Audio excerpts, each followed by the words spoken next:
ഇവിടെ ഞാൻ ചെയ്തിരിക്കുന്ന വീഡിയോ എന്താണെന്ന് വെച്ചാൽ നമ്മളുടെ സ്റ്റാറിംഗ് എങ്ങനെയാണ് നമ്മൾ സ്ട്രെയിറ്റ് ചെയ്യുന്നത്. അപ്പോൾ അത് വളഞ്ഞു നിൽക്കുകയാണെങ്കിൽ നമ്മൾ എന്താണ് ചെയ്യേണ്ടത്, പിന്നെ ഓടിക്കുന്ന സമയത്ത് നമ്മൾ സ്റ്റാറിംഗ് എങ്ങനെയാണ് കൺട്രോൾ ചെയ്യേണ്ടത് എന്നുള്ള വീഡിയോ ആണ് ഞാനിവിടെ ചെയ്യാൻ പോകുന്നത്. അപ്പോൾ നമുക്ക് ഈ വീഡിയോ ഒന്ന് കണ്ടു നോക്കാം. ഓക്കെ, നമ്മളുടെ വാഹനത്തിന്റെ അകത്ത് കയറിപ്പോയി നമ്മളുടെ വാഹനം ഏതൊരു സൈഡിലേക്ക് ഇങ്ങനെ ചെരിഞ്ഞ് നിൽക്കുകയാണ് എന്ന് നമുക്കൊരു സംശയം വന്ന്, അപ്പോൾ നമുക്കത് അറിയാനുള്ള ചെറിയൊരു ടിപ്സ് ഉണ്ട്. നമ്മൾ വാഹനത്തിൽ കയറിയതിനു ശേഷം നമ്മൾ എന്ത് ചെയ്യാം, നമ്മുടെ സ്റ്റാറിംഗ് നമ്മൾ ഏതെങ്കിലും ഒരു സൈഡിലേക്ക് ഫുൾ റൗണ്ട് ലോക്ക് ചെയ്യുക. അത് ലോക്ക് ചെയ്യാൻ എല്ലാവർക്കും അറിയാലോ, ഏതെങ്കിലും ഒരു സൈഡിലേക്ക് സ്റ്റാറിംഗ് തട്ടി നിൽക്കും. ഇതേ പൊസിഷനിൽ നമ്മൾ എന്ത് ചെയ്യുക, 2 റൗണ്ട് സ്റ്റാറിംഗ് സ്ട്രെയിറ്റ് ചെയ്യുക.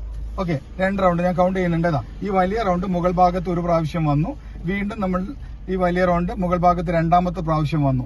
ഈ ഒരു പൊസിഷനിലേക്ക് നമ്മളുടെ വണ്ടി ഈ സ്റ്റാറിംഗ് കറക്റ്റ് ചെയ്ത് വെച്ചതിന് ശേഷം നമ്മുടെ വണ്ടി നമുക്ക് മൂവ് ചെയ്ത് നോക്കാം. അപ്പൊ വണ്ടി കറക്റ്റ് നേരെയാണ് പോകുന്നത്. അതായത് ഈ ചെറിയ റൗണ്ടുകൾ താഴേക്കും നമ്മുടെ മടിയിലേക്ക് വരും, വലിയ റൗണ്ട് മുകൾ ഭാഗത്തേക്കും നമ്മൾ പോകാം. അപ്പൊ നമ്മൾ എന്നും കൂടെ എന്ന് വെച്ചാൽ നമ്മൾ ഏതെങ്കിലും ഒരു സൈഡിലേക്ക് ലോക്ക് ചെയ്തതിന് ശേഷം നമ്മൾ എന്ത് ചെയ്യുക, 2 റൗണ്ട് സ്റ്റാറിംഗ് സ്ട്രെയിറ്റ് ചെയ്യുക. ഈ രീതിയിലാണ് നമ്മൾ വാഹനം ഓടിക്കുമ്പോൾ നമ്മൾ വണ്ടി എങ്ങോട്ടാണ് പോകുന്നത്, സ്റ്റാറിംഗ് കറക്റ്റ് ആണോ എന്നുള്ളത് നമ്മൾ നോക്കുന്നത്. ഓക്കെ, ഇനി നമ്മളുടെ വാഹനത്തിന്റെ സ്റ്റാറിംഗ് കൺട്രോൾ ആയി നമ്മൾ നേരാണ് പോകുന്നത് എന്ന് നമുക്ക് അറിയണമെന്നുണ്ടെങ്കിൽ നമ്മൾ സ്റ്റാറിംഗ് കറക്റ്റ് ചെയ്ത് പോകണം. നമ്മൾ ദൂരേക്കാണ് നമ്മൾ നോക്കേണ്ടത്. എപ്പോഴും വാഹനം ഓടിക്കുമ്പോൾ നമ്മൾ ദൂരേക്ക് നോക്കിക്കഴിഞ്ഞാൽ ഇതേപോലെ കറക്റ്റ് നമുക്ക് സ്റ്റാറിങ്ങിനെ കൺട്രോൾ ചെയ്യാൻ പറ്റും. പിന്നെ നമ്മൾ സ്റ്റാറിംഗ് പിടിക്കുന്ന ഇതിന്റെ മുമ്പ് വീഡിയോ ചെയ്തിട്ടുണ്ട്. നമ്മളെപ്പോഴും 9:15 സ്റ്റാറിംഗ് പിടിക്കേണ്ടത്.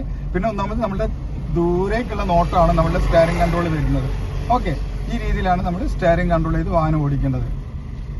ഈ രീതിയിൽ നമ്മുടെ സ്റ്റാറിംഗ് നിൽക്കുന്നുണ്ട് എങ്കിലും നമ്മൾ ശ്രദ്ധിക്കുക, നമ്മുടെ വാഹനം ചിലപ്പോൾ ചിരിഞ്ഞിട്ട് ഒരു റൗണ്ട് സ്റ്റാറിംഗ് ഇങ്ങനെ നിൽക്കുന്നുണ്ട്. അപ്പൊ നമ്മൾ ലോക്ക് ചെയ്ത് എന്ത് ചെയ്യുക, ഏതെങ്കിലും ഒരു സൈഡിലേക്ക് ലോക്ക് ചെയ്ത് 2 റൗണ്ട് ഈ ഭാഗം മുകൾ ഭാഗത്ത് 2ാമത്തെ പ്രാവശ്യം വന്നു കഴിഞ്ഞാൽ ഓക്കെയാണ്, നമ്മുടെ വാഹനം നേരെയാണുള്ളത് നമുക്ക് മനസ്സിലാക്കാം. ആ ടിപ്സ് ഒന്നുകൂടെ ശ്രദ്ധിക്കാൻ ഞാൻ ഒന്നുകൂടെ കാണിക്കുന്നുണ്ട്.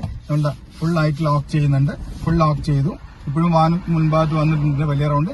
വീണ്ടും ഞാൻ എന്ത് ചെയ്യുന്നു, 2 റൗണ്ട് 1 ഓക്കെ 2 ഇതുപോലെ നമ്മൾ ചെയ്താൽ നമ്മുടെ വാഹനം സ്ട്രെയിറ്റ് ആണ്.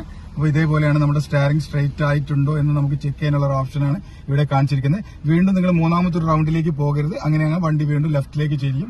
അതല്ല 2 റൗണ്ട് ആയി ഇത് എങ്ങനെയാണ് കിടക്കുന്നത്, ആയിട്ടില്ല എങ്കിൽ റൈറ്റിലേക്കായിരിക്കും വണ്ടി മൂവ് ചെയ്യുക. അപ്പോൾ ഈ രീതിയിലാണ്. അപ്പോൾ നമ്മൾ ഡ്രൈവിംഗ് അറിയുന്നവർക്കുള്ള വീഡിയോ അല്ല, പുതുതായിട്ട് ഡ്രൈവിംഗ് പഠിക്കുന്നവർക്ക് വാഹനം ലെഫ്റ്റിലേക്കും റൈറ്റിലേക്കും പോകുന്ന സ്റ്റാറിംഗ് എനിക്ക് എങ്ങനെയാണെന്നുള്ള മനസ്സിലാവുന്നില്ല എന്നുള്ളവർക്ക് മനസ്സിലാവുന്ന വീഡിയോ ആണ്. അപ്പോൾ നമുക്ക് ഈ വീഡിയോ ഇവിടെ അവസാനിക്കുകയാണ്. നമ്മൾ മറ്റൊരു വീഡിയോ നമുക്ക് വീണ്ടും കാണാം. ഓക്കെ.